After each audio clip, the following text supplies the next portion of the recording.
Welcome to the Filmistines, the podcast where we discuss all things movies. Join us as we dive deep into the latest releases, revisit classic films, and explore the art of cinema. Whether you're a film fanatic or just love a good flick, we've got you covered. From Hollywood blockbusters to indie gems, we'll be breaking down the storytelling, cinematography, and everything in between. So grab some popcorn, sit back, and get ready for some cinematic magic. If you like what you hear, please consider subscribing to our Patreon at patreon.com/filmistines. We offer tiers at the $1, $5, and $20 level, where the $5 tier grants the ability to request films for future episodes. This is the Filmistines, where movies are more than just entertainment, they're an experience. All around you. And welcome back to another episode of the Filmistines. Thank you for joining us today, this glorious day under our very average sequence C star. Is that what it's referred to as? I'm joined today by my furry friend. Did I say that last time? Lucy. Hello, everyone. Furry friend. Isn't that a euphemism for something? Well, furry is someone who likes to dress up as Animals, sort of. Like, not in a realistic way, normally, I think, but like in a very cheap costume kind of way. Like my pushing cat onesie? Yes, but yes. All right. Yeah, I think that's about right. Maybe a little furrier with fur. Yeah, so. All right. Yeah, thank you for joining me today. Happy to have you. Thank you for letting me be here, I guess. You're welcome. You can join us every Monday, Wednesday, and Friday for brand new episodes of the Filmistines. Listen to us over on Google Podcasts, Apple Podcasts, Patreon, Spotify. Some of our recent episodes include The Visit, our Patreon exclusive episode where we rank M. Night Shyamalan's filmography, Insidious Chapter 2, Sunshine, Her, all kinds of films. My favorite film of the year, Teenage Kraken, of course. Your favorite film of the year, Barbie. The Meg 2, you mean? The Meg 2, yeah. Speaking of Barbie, real quick, it passed Mario. No. It is now number 1 of the year. Well, I'm done. But Oppenheimer passed Guardians, so it's number 3. No. So that's cool. So we have a new shooken up kind of top half, or top 5, big time. God. Or top 3, I guess. Now I'm upset. Yeah, I think that's cool. It's, I don't know, the Barbie Mario thing. Why am I rooting for either of these mega corporations? But I don't know. The Oppenheimer thing's cool though. I'm glad that snuck up there. We have a follow-up episode today, I guess you could say. We are covering the sequel to Garfield the movie, Garfield, A Tale of Two Kitties. A Tale of Two Kitties. Not written by Joel Conan of the Conan brothers, but a different Joel Conan. As Bill Murray feels, bamboozled on that. If he felt so bamboozled, why did he come back? Yeah, you never know. It could have been the contract. If this movie hit this kind of budget, you're expected to show up for the next one. Who knows? But yes, Bill Murray definitely understood the assignment. He knew what he was getting involved in. And he knew how much money he was about to make off this. And I'm sure he's more than happy to, well, I don't know. Because, a lot of people, a lot of very down-to-earth, kind of reflective, philosophized people in the world, they when they reach a certain amount of money's made, they can look back and be like, I don't need to make any more money. I have the freedom to do what I really want to do. And I think Bill Murray's in that space.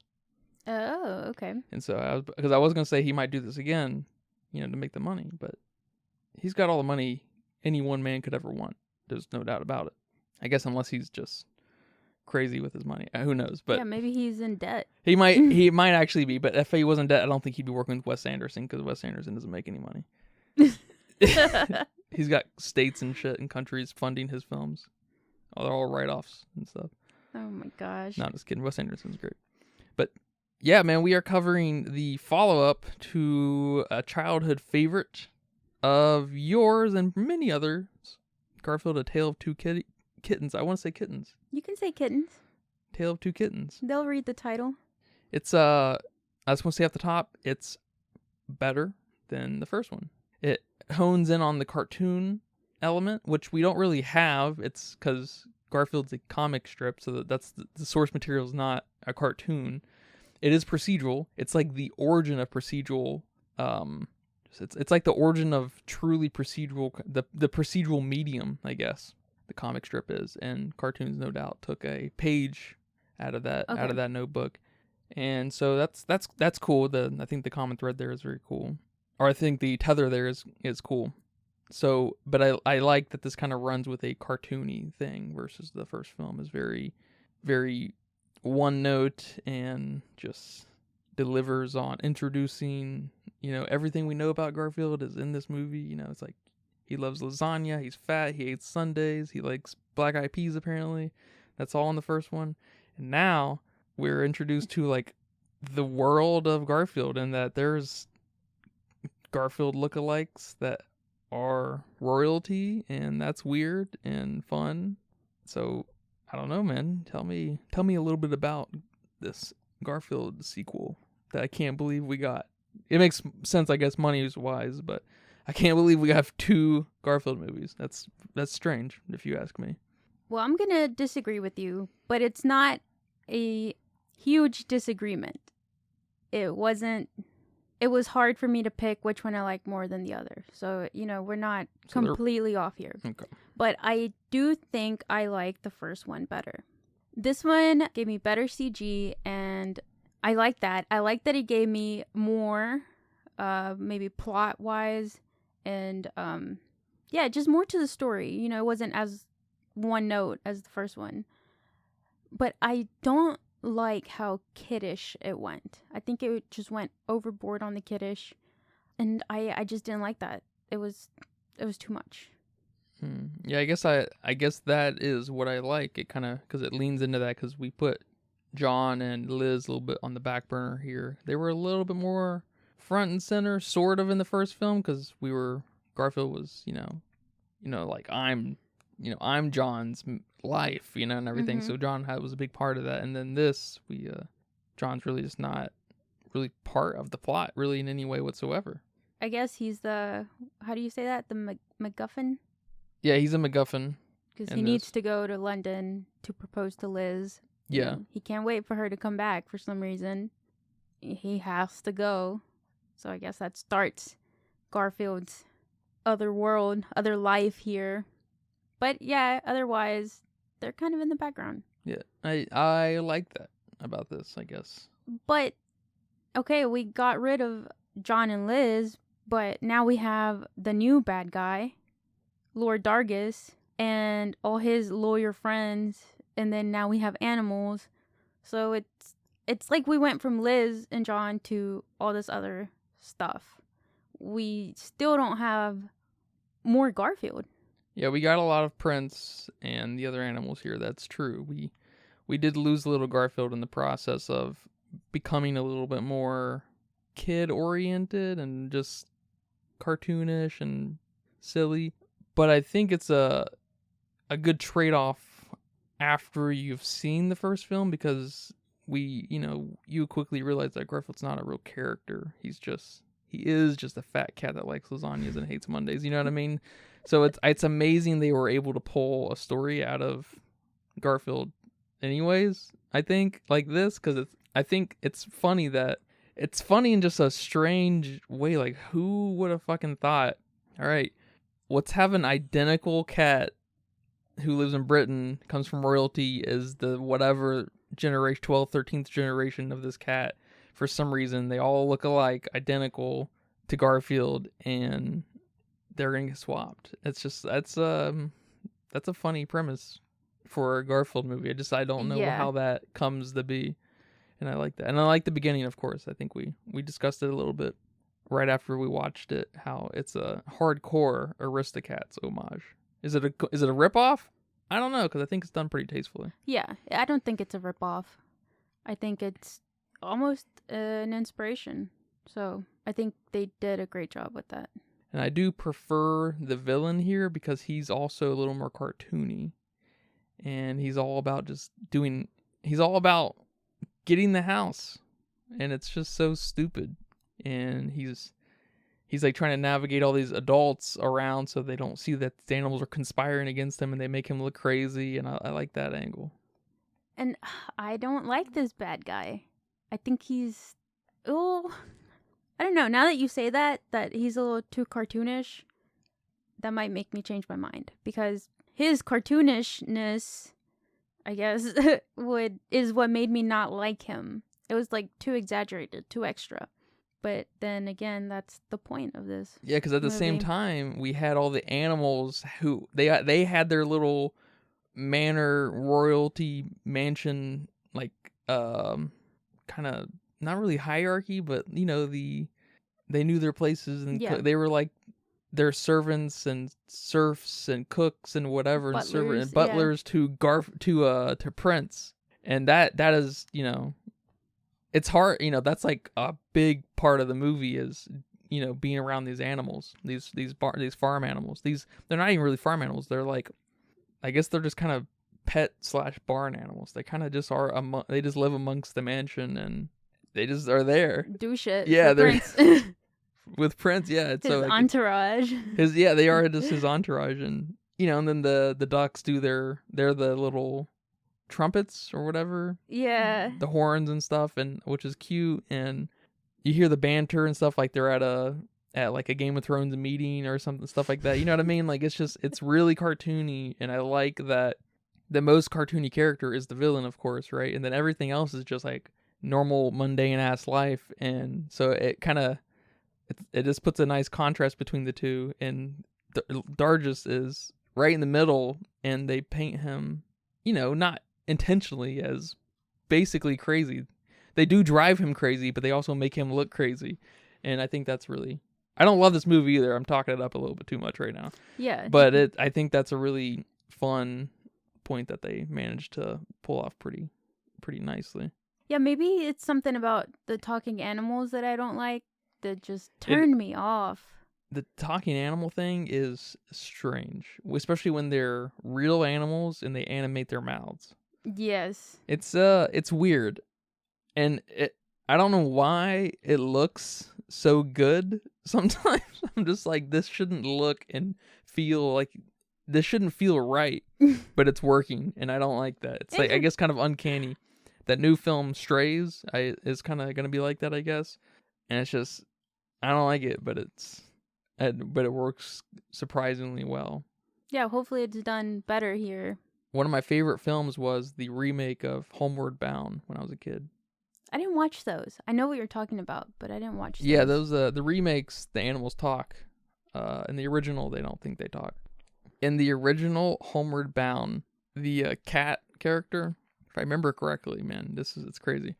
The cat character fights a cougar, and I think it dies in real life. The cat dies because it's a real cougar fight. No. I'm pretty sure. And so they had this, like, they went through several cats, I'm pretty sure, during the filming of that. No. Isn't that so? I'm pretty sure that's right. You have to double check me on that. That's insanity. Yeah. That's when was that filmed? I think the late 60s. Oh my God. My heart is breaking. Oh no. That's not okay. And in the remake, I don't think we see the cougar fight. It's been so long, but I can't remember. But there's kind of like the cougar scares him away or something. I don't know. But the dog also fights the cougar, or one of the dogs. There's two dogs and a cat, and one of the dogs also fight. I think they fight the cougar off in the original, but I can't remember. That film was crazy. Oh my gosh, no. It's crazy. I do like that this is a typical, Prince and the Popper kind of story, which seemed to be kind of popular back then. I don't know, maybe that's just me. But it feels like a lot of movies came out in the early 2000s that had a royalty princess or prince that had a non-royalty, either twin, look-alike, or something. And they switch places. So there's a little bit of a cliche happening here. Yeah, and in the introduction of the film... Or a trope, I should say. Yeah, I guess, yeah.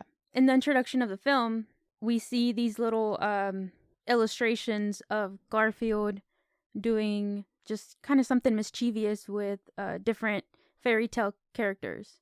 Like we see him, I don't remember, but I thought I saw him pushing Humpty Dumpty off the wall and then stealing from Little Red Riding Hood's basket. And there was another one. Oh, the Three Blind Mice.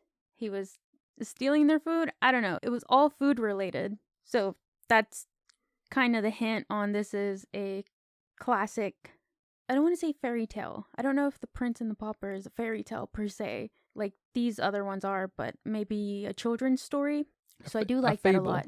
Yeah, a fable. There you go. Perfect word. So I like that. I really like that a lot, which might be the only reason this, comes up a few notches. Yeah, I didn't think about that. That's a good thought actually. That's a good pull. It's like that Lindsay Lohan movie Parent Trap. I don't know when that came out, but it seems about that time, right? I don't think it's a 90s movie.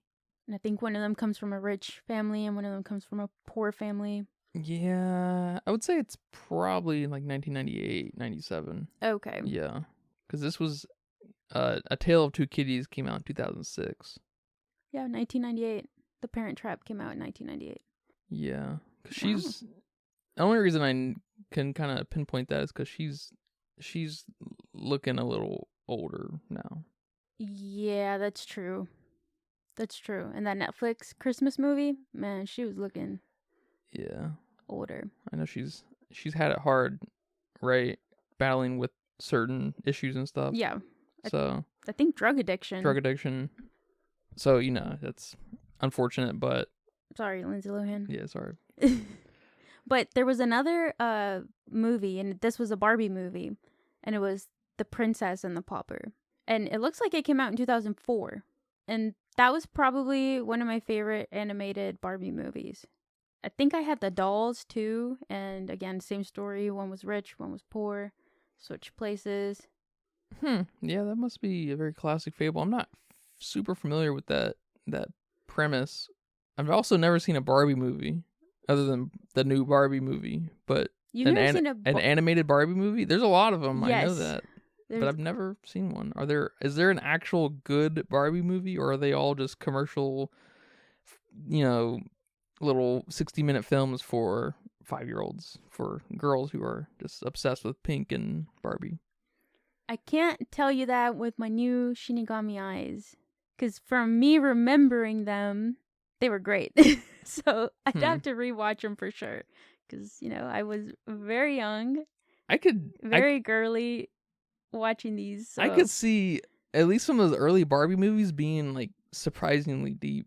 I don't know, the ones today I guarantee are not very good, but the ones from I don't know when they first started coming out, but the 90s and early 2000s ones, I could see them being interesting in weird ass ways. I could see that. Yeah, I'm gonna look into that. Yeah, do that.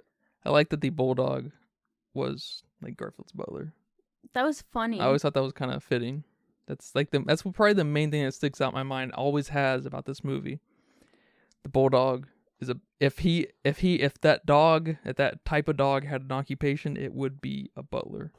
Why do you think that? I don't know. I've always thought that, maybe because of this movie, but I've always felt like that's just a perfect marriage of ideas. It's probably because they're kind of chubby, and often butlers are chubby. Yeah, because in my head, bulldogs are either like Englishmen, like in my head, if they were people, or like super, what's the word for like a Mexican gangster? A cholo? A cholo, super cholo, like with the bandana hilarious. and stuff and everything. It's one or the other. And that's just, and so, if you put them in the right context, they fit. He is the butler, it's perfect. I've always liked that. Is that from a movie? Because that feels right. I don't know. It might be. Is it from George Lopez's Chihuahua movie? I didn't watch that. You haven't? I refuse to watch a Chihuahua movie. It's a movie. I guess. Unless it gets requested. I remember. I'm not watching that. I think it was the third one. They made 3 of these? Where I think they go to Hollywood. Pretty sure. That might be the first one, but I'm pretty sure it's like the third one. They go to Hollywood, and I just remember watching the whole thing, and I can't believe I was able to sit through all that. But yeah, that's a different story for a different time. Was a lot of the lighting in this movie natural? Not inside, but outside. Because they were in a mansion inside. I'm assuming mansions have a lot of windows and a lot of natural light. Yeah, you'd hate to hear that pretty much everything filmed inside is not natural. Okay.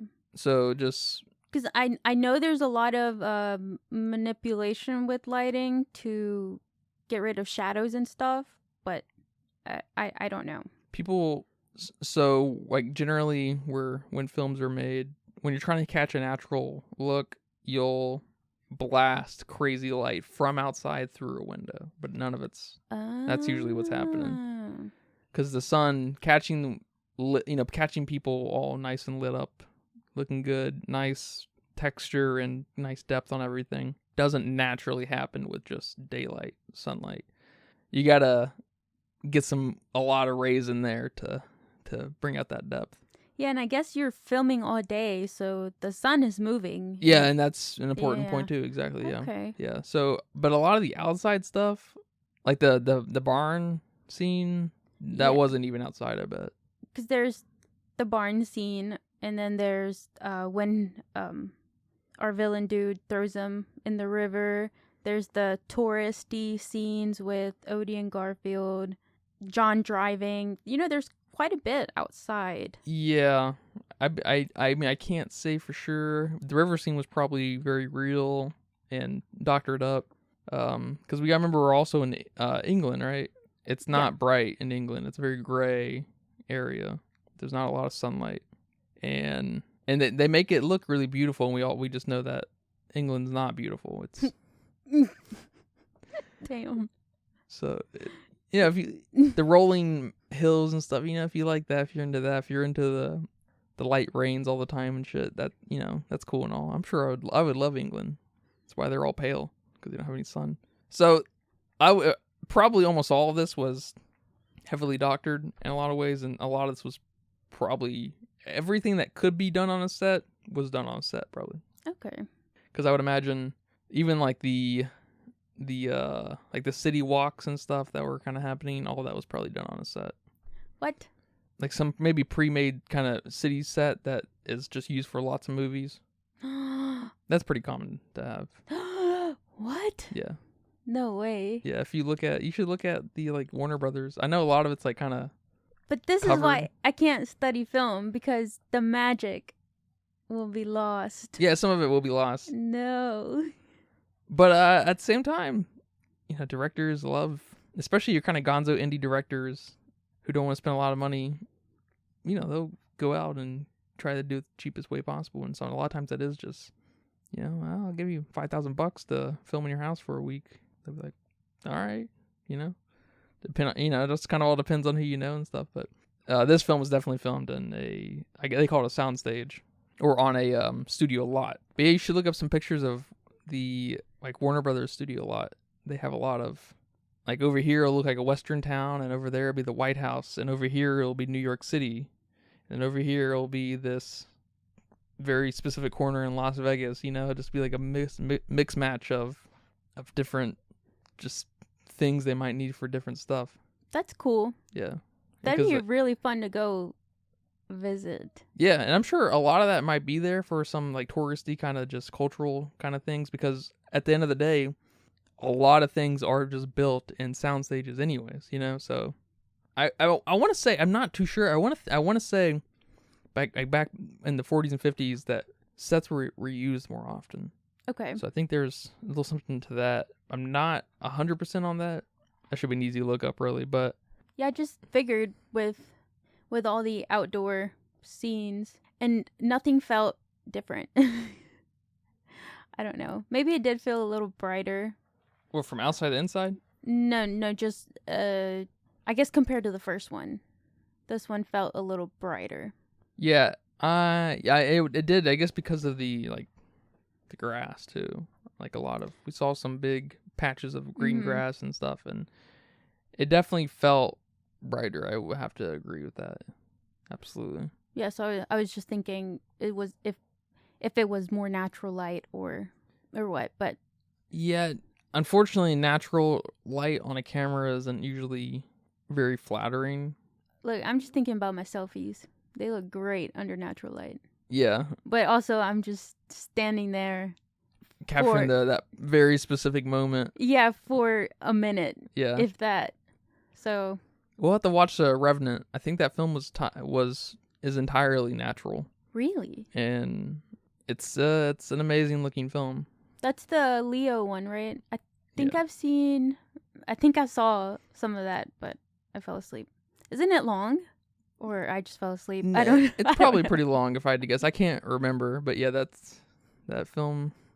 I think that film is what got him the Oscar finally. He had to get inside. A horse, right? Oh, okay, you've seen it. Yeah, Yeah. you've seen enough of it. He had to get inside of a bear A bear, okay. to get an Oscar. Oh my gosh. Hey, you gotta do what you gotta do. Yep. He was like, okay, Titanic wasn't enough. No, Titanic is not enough. And then, what's the other one that we watched recently? Wolf of Wall Street. Wolf of Wall Street. Yeah, wasn't that's the one a enough. lot of people thought he got kind of snubbed on. And then I don't remember anything past that, really. But he's in a lot of great films. He deserved his Oscar. I'm just saying. But back to the film. I wrote this down because you said it when we were watching the movie. And it was the scene where Garfield, it's like towards the beginning, where Garfield turns on the music and it scares John and he spills the whole wine bottle all over himself and he falls over. Yeah, John's a little bit of a mess in this movie, especially. I just thought it was so funny that you said that. You were like, who reacts like that? And I get, the cartoonishness here. So I guess I didn't think about that watching the movie, but I thought about it in the first one. I don't know what was happening here, but it was just so funny. Yeah, I guess that ties a little bit into the cartooniness of this and helps kind of build that perspective. But it's kind of really in contrast to the first one too, because John wasn't like that in the first one. No. And so they took a different approach here for sure. And right out of the gate, I guess I forgot about that. Right out of the gate, they were like, all right, this is going to be a little bit different Garfield. And all right, I was okay. They did it. They did an okay job. Yeah. I mean, it's surprising this movie isn't dog shit, to be honest. No pun intended. Good dogs. But it's really surprising this movie's not complete garbage. It really, really is, because who would have thought a sequel to the Garfield movie would even be as good? You know? The first one's not great, I don't think. Do you think it's great? I can't remember.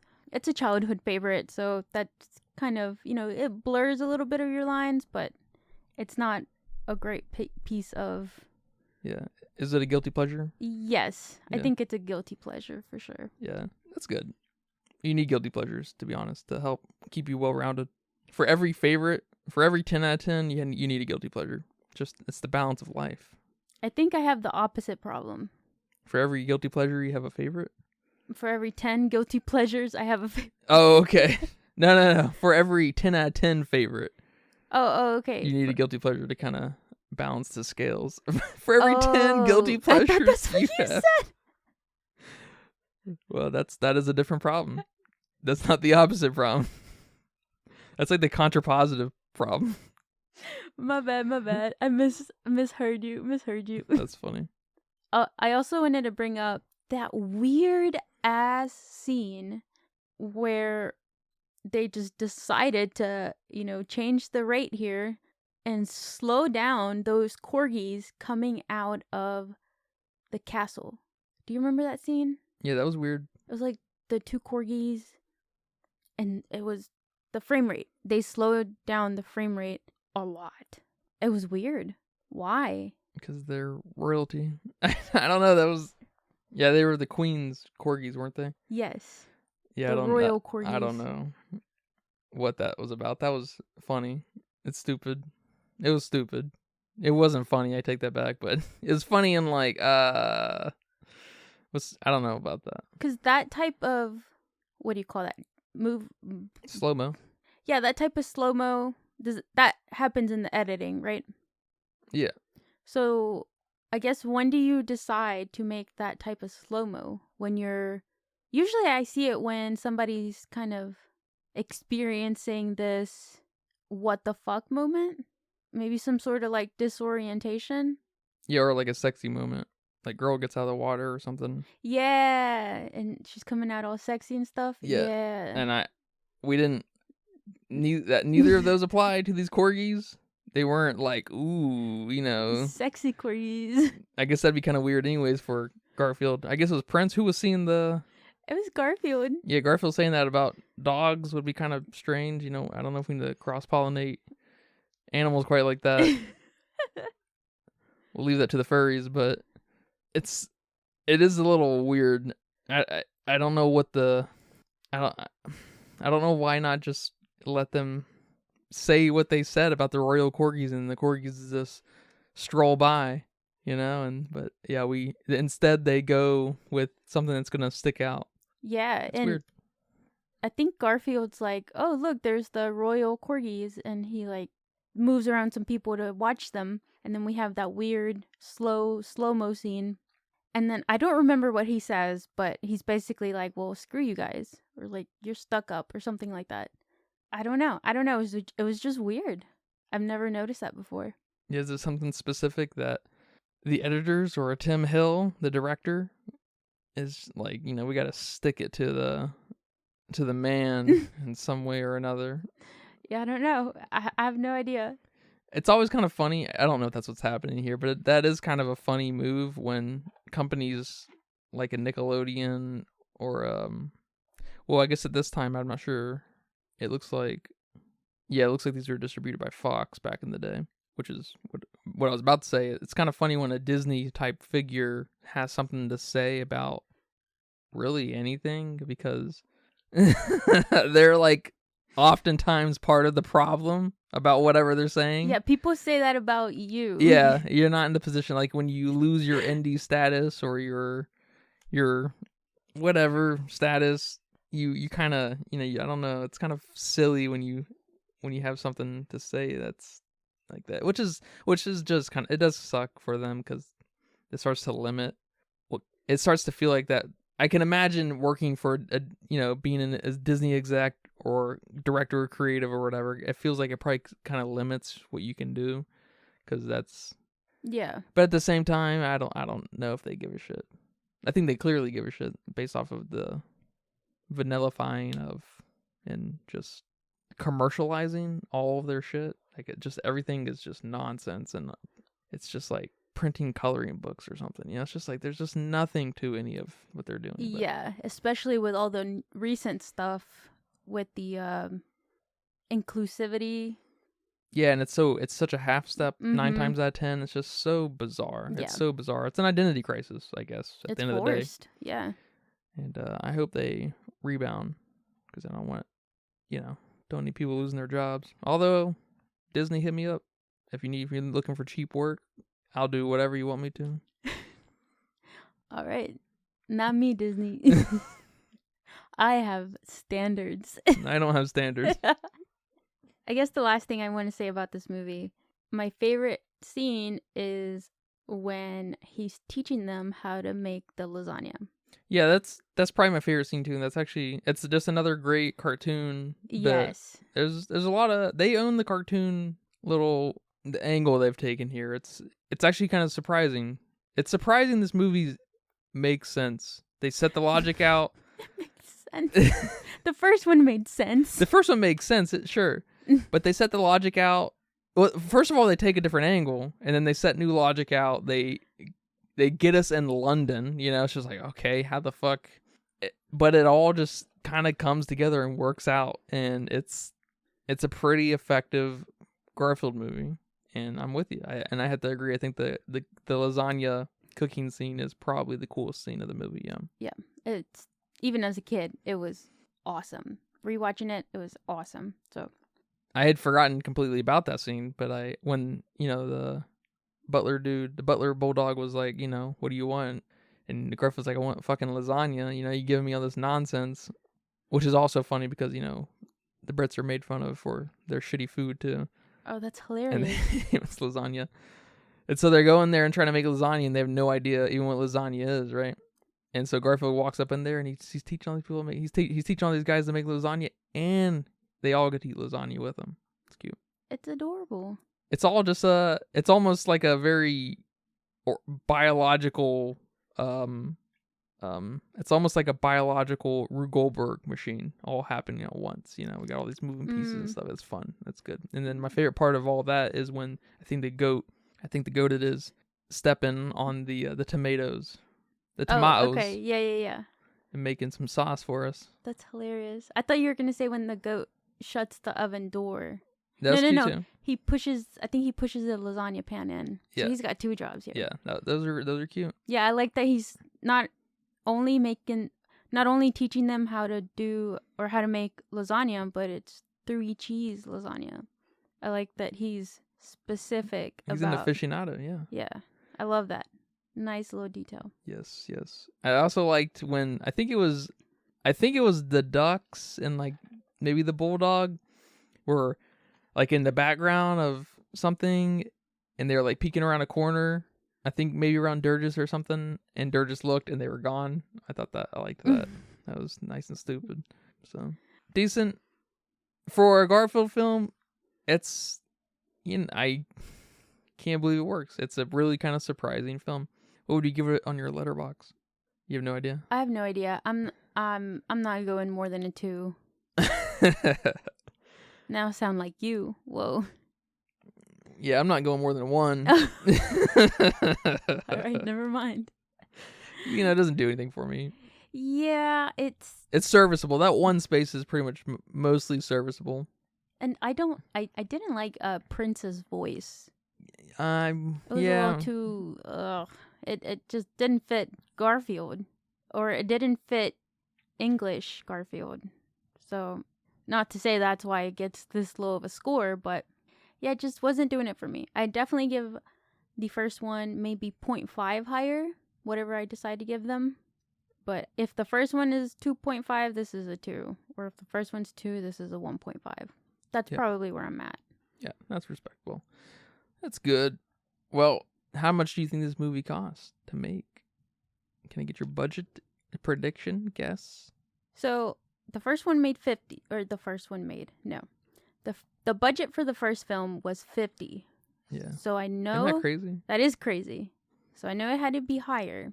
So I went 60 million originally, but I felt that might have been a little too low for the sequel, knowing how much money the other one made. And there were a lot more characters, whether human or animals, but there were a lot more characters, a lot more places. But now that you said that about set designs.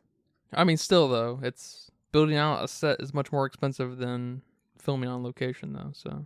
Okay, so that's why I bumped up that 60, and I'm going with 75 million.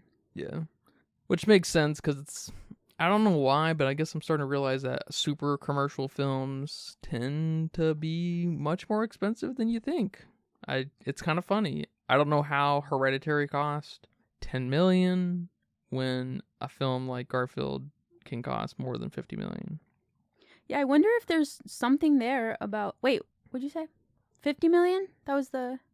So the budget for the second Garfield, Tale of Two Kitties, is 60 million. According to the wiki. So you're right there. I should have gone with my first guess.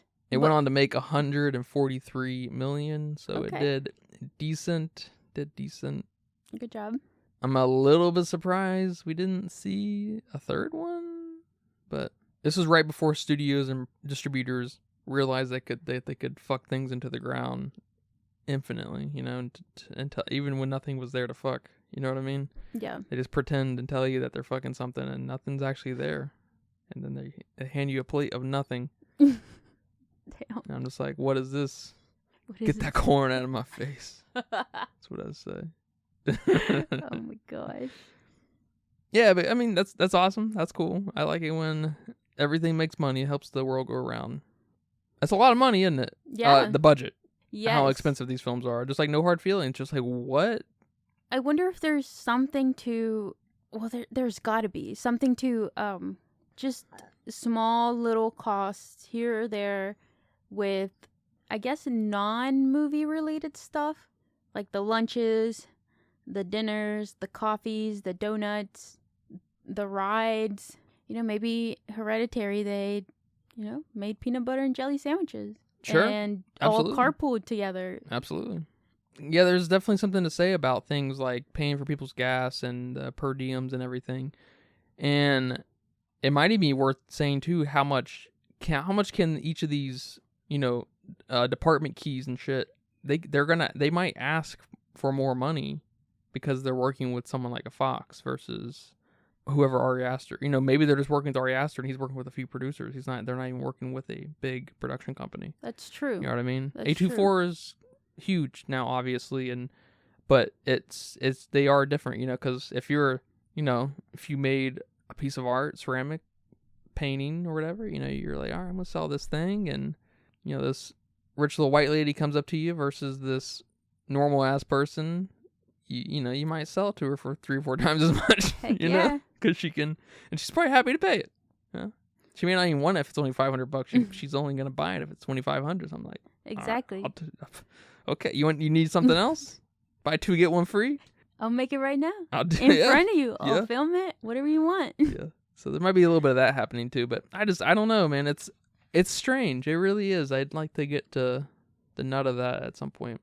But it's also worth saying that there's more indie films coming to theaters and coming to your TV more than ever because it's just easier to get that out there. So, I don't know. Maybe it might be worth saying too that maybe these productions are just stacked full of people versus something like Hereditary maybe only has 80 people on staff versus 400.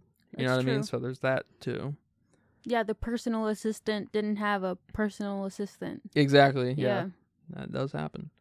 But yeah, man, thank you for watching this film with me. You're welcome. Thank you. Do you have a game for me today? I do. I have a new game for you today. A new game. I like new games, especially when I platinum my old game. This one should be even quicker than the rapid fire. Rapid fire. Are you ready? It's word associations. So only give me one word and fast. Okay. Don't think about it too much. Okay, let's try. All right. Garfield. Monica. I don't know. What'd you say? Monica. Don't know what happened there. That's All the right. first word that popped in my head. It's what popped? London. France. Prince. Green. I don't know. That's just. It's the first thing that's popped in my head. I don't know what's happening here. John. Kramer. My God. Hey, that's John Kramer's from Saw. Yes. I didn't think about that. You didn't think about that. No. I thought that's where you were going. No. Oh my God, that's hilarious. That just happened. All right, we know where your mind's at. That's funny. That's so subconscious, isn't it? Trousers. Whale for some reason. I don't know. All right. Mark Twain. Like a children's book. I see like a stick figure book in my head. All right, stick figure book. Inheritance. Like coins. Like a roll of coins. And last one. Corgis. Like a yellow Burger King crown. All right, now I'm gonna submit your survey here to a psychologist and let's see what comes back. That's funny. Thank you for playing with me. You're welcome. You want me to do it to you, or does it not work the other way? I don't think it works the other way. Yeah, because you're anticipating it a little bit. Yes. Yeah, because I guess I was also thinking of things when I was writing these. Mm-hmm. But you can't compare writing it to someone saying it to you on the spot there and then. Yeah, it's not the same. It's not the same. Yeah, I get that. Yeah, maybe when I do a word associate, you can tell me. I can tell you, and you prep some. Okay. Yeah, we can try that. That looked hard. Or it's just you. I don't know. All right. Well, thank you for playing with me. Yeah, I was hoping I wouldn't say anything offensive because I was just gonna let it fly. Yeah. Wait. Look, in word association, it is what it is. Yeah. Just because something pops in your head doesn't mean one thing or another. I totally understand that. Yeah, we'll see what your test says. That's funny. John Kramer. That was a good one. Yeah, that was good. That one just because the other side of my mind was on Seinfeld. That was like next in line. If Kramer didn't pop out. I guess Kramer came out because there's a character named Kramer in Seinfeld. That's where that came from. Oh. Yeah. Okay. His name's Cosmo Kramer. He's the neighbor. The neighbor, he's yeah. Jerry's Kramer. He's Jerry's neighbor. Yeah. The tall dude. The tall dude, yeah. Here, in the very first episode, he busts up in Jerry's apartment and asks him if he has any bread. I think. Isn't that what happens? I don't remember. That's how Kramer's introduced to the show. That's funny. I don't He's remember. like, Jerry, do you have any bread? I think that's what he says. Or maybe he's looking for jam or something. And he pulls out bread from his jacket. I'm not sure. Both of those are fucking weird. I don't know. But yeah, man, thank you for talking about Garfield 2, Tale of Two Kitties. Decent film. Thank you for recommending these pair of films. Thank you. Haven't seen them in a long time. I know. And I probably will never see them again. This is probably it. It's on the record with me watching them, both of them, so I never have to do it again. You know what I mean? Kind of like collecting trophies on PlayStation. All these games on Platinum, and never gonna touch them again. Yeah, I'll probably watch the first one again, if I'm being honest here. Yeah. Well, thank you guys for listening to this episode. It was great and fun talking about these Garfield films for you guys. You can join us every Monday, Wednesday, and Friday for new episodes. Go check out our Patreon. Go check out our new Patreon exclusive episode covering M. Night Shyamalan's films. But until next time, take care. Bye-bye. Bye-bye. And that's a wrap for today's episode of the Filmstein. Thanks for tuning in and joining us on our cinematic journey. We hope you enjoyed our discussion, gained some new insights and perspectives on the world of movies. Don't forget to subscribe to our podcast on your favorite platform, especially Patreon at patreon.com/filmsteins, and follow us on social media for more film-related content. We love hearing from our listeners, so if you have any feedback, suggestions, movie recommendations, or book recommendations, please feel free to reach out to us. Until next time, keep watching and keep loving the magic of movies. This is the Filmsteins, signing off.